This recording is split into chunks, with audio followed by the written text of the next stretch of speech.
বর্তমানে প্রাথমিক বিদ্যালয়গুলোতে মোট শিক্ষকের সংখ্যা 3,76,489 জন।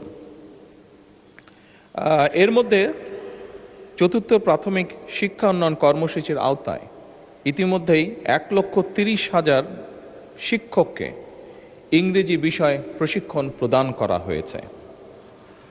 মাননীয় সংসদ সদস্য, আপনি জেনে আনন্দিত হবেন যে আগামী 1 জুলাই 2026 হতে 5 বছর মেয়াদী পঞ্চম প্রাথমিক শিক্ষা উন্নয়ন কর্মসূচি সরকার শুরু করতে যাচ্ছে এবং এই কর্মসূচির মাধ্যমে অবশিষ্ট যে শিক্ষকবৃন্দ আছেন তাদেরকেও ইংরেজি বিষয়ে শিক্ষা প্রদানের পরিকল্পনা বর্তমান সরকারের রয়েছে। ধন্যবাদ মাননীয় স্পিকার। মাননীয় সংসদ সদস্য জনাব হুমাম কাদের চৌধুরী একটি সম্পূরক প্রশ্ন করতে পারেন। মাননীয় স্পিকার, আপনাকে ধন্যবাদ মাননীয় প্রধানমন্ত্রীকে আমার প্রশ্নের জবাব দেওয়ার জন্য। বর্তমানে মাননীয় প্রধানমন্ত্রী, আমরা যেটা দেখে এসেছি গত 17 বছর ধরে প্রাইভেট যেই স্কুলগুলি ছিল সেখানে টিচার নিয়োগ দেওয়ার সময় কোনো ধরনের গাইডলাইন অথবা কোনো সার্টিফিকেট দেওয়া হতো না। আপনাদের কি কোনো উদ্যোগ হবে যে নতুন টিচার নিয়োগ দেওয়ার সময় প্রাইভেট স্কুলের জন্য তাদেরকে কোনো ধরনের সার্টিফিকেশন অথবা কোনো নতুন গাইডলাইন দেওয়ার? ধন্যবাদ। মাননীয় প্রধানমন্ত্রী। মাননীয় সংসদ সদস্য, আপনার সম্পূরক প্রশ্নের জন্য ধন্যবাদ। প্রাইভেট স্কুলের যে গাইডলাইন, এটা তো প্রাইভেট স্কুল, আপনি নিজেই উল্লেখ করেছেন। স্বাভাবিকভাবে প্রাইভেট স্কুলের ব্যাপারে গাইডলাইন তো সরকারের দেওয়ার কথা নয়, সেটা তারা নিজেরাই ঠিক করবে। তবে এ ব্যাপারে যদি আপনার কোনো পরামর্শ থাকে সেটি আপনি যদি মন্ত্রণালয়ে জমা দেন, সে বিষয়ে নিশ্চয়ই আমরা বিবেচনা বা আলোচনা করে দেখতে পারি। ধন্যবাদ। মাননীয় সদস্য জনাব নুরুল ইসলাম, বরগুনা 2, পরবর্তী প্রশ্নটি উত্থাপন করুন।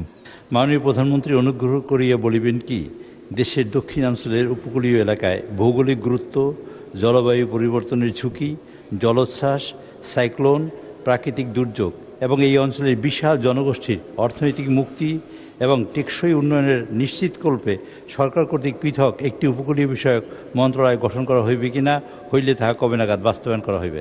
ধন্যবাদ মাননীয় স্পিকার। মাননীয় প্রধানমন্ত্রী। দেশের অপার সম্ভাবনায় সমুদ্র সম্পদের বিজ্ঞান ভিত্তিক টেকসই ব্যবহার নিশ্চিতকরণের মাধ্যমে সুনীল অর্থনীতির বিকাশ এবং জাতীয় সুনীল অর্থনীতি কর্তৃপক্ষ প্রতিষ্ঠার বিষয়টি বাংলাদেশ জাতীয়তাবাদী দল তথা বিএনপির নির্বাচনী ইশতেহারে রয়েছে। এছাড়া 2005 সালে তৎকালীন বিএনপি সরকার উপকূলীয় অঞ্চল নীতি 2005 প্রণয়ন করে, যা উপকূলীয় অঞ্চলের উন্নয়ন এবং সুরক্ষা একটি গুরুত্বপূর্ণ মাইল ফলক। বর্তমান সরকার এমএসপি বা সমুদ্র অঞ্চল পরিকল্পনা কার্যক্রম এবং এ থেকে দেশের সম্ভাব্য অর্জিতব্য বিষয়টি বিবেচনার জন্য ইতিমধ্যেই পদক্ষেপ গ্রহণ করেছে। সামুদ্রিক সম্পদ, মৎস্য, পর্যটন এবং পরিবেশ সংরক্ষণের মধ্যে সমন্বিত ভারসাম্য প্রতিষ্ঠা এবং সুনীল অর্থনীতির টেকসই ও দীর্ঘমেয়াদী উন্নয়ন নিশ্চিত করার লক্ষ্যে প্রয়োজন হলে 2026-27 অর্থ বছরে প্রাতিষ্ঠানিক কাঠামো গড়ে তোলার বিষয়টি সক্রিয় বিবেচনাধীন রয়েছে। মাননীয় স্পিকার। চিফ হুইপ, আপনি একটি সম্পূরক প্রশ্ন করতে পারেন। মাননীয় স্পিকার, আপনি তো জানেন ভোলা আপনার নির্বাচনী এলাকা এবং ভোলা একটা উপকূলীয় দ্বীপ অঞ্চল। সেখানে ব্রিজের জন্য আপনারা চেষ্টা করছেন। পটুয়াখালী, ফেনী, বরগুনা এবং এই পিরোজপুর, এই দক্ষিণাঞ্চল, সাতক্ষীরা, খুলনা, বিশাল একটা দক্ষিণাঞ্চল। এখানে অর্থনীতি একটা বিশাল যোগান দিতে পারে।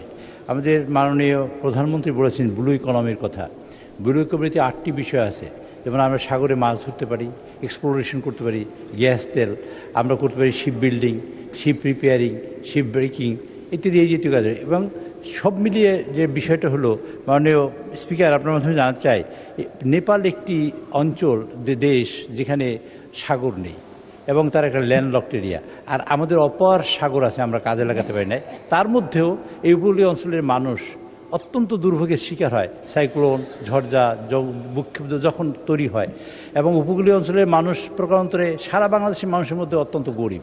কাজে এই এলাকায় এই এলাকায় এই সার্বিক বিবেচনা করে মাননীয় প্রধানমন্ত্রী যদি এরকম একটি পার্বত্য চট্টগ্রাম যেরকম মন্ত্রণালয় করেছেন, এরকম একটা মন্ত্রণালয় অথবা যে বিভাগের কথা বলেছেন, আমি তাকে ধন্যবাদ জানাই যে বিশেষ বরাদ্দ এই এলাকার মানুষগুলোর জন্য।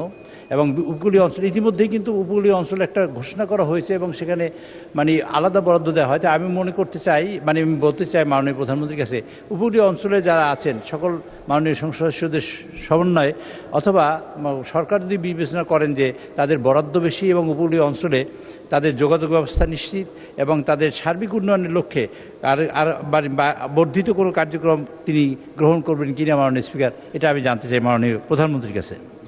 মাননীয় প্রধানমন্ত্রী। ধন্যবাদ মাননীয় স্পিকার, ধন্যবাদ মাননীয় সংসদ সদস্য আপনার সম্পূরক প্রশ্নের জন্য।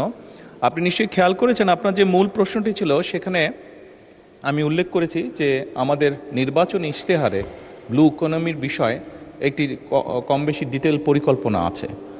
বাংলাদেশের বৃহৎ একটি জনগোষ্ঠী সমুদ্র অঞ্চলগুলোতে বাস করছে, ভোলা সহ, বরগুনা সহ, পটুয়াখালী সহ, কক্সবাজার সহ, চট্টগ্রাম সহ বিশাল একটি অঞ্চল বাস করছে। এবং খুব স্বাভাবিকভাবেই আমরা যদি এই ব্লু ইকোনমির বলতে যে সকল অর্থনীতি, যে সকল বিষয়গুলো এখানে আছে সেগুলোকে যদি আস্তে আস্তে অর্থনৈতিক সম্ভাব্যতা বিবেচনা করে আমরা গড়ে তুলতে পারি, তাহলে অবশ্যই বহু মানুষের জীবনযাত্রার মান আমরা পাল্টাতে সক্ষম হব। এবং সেখানে এই অঞ্চল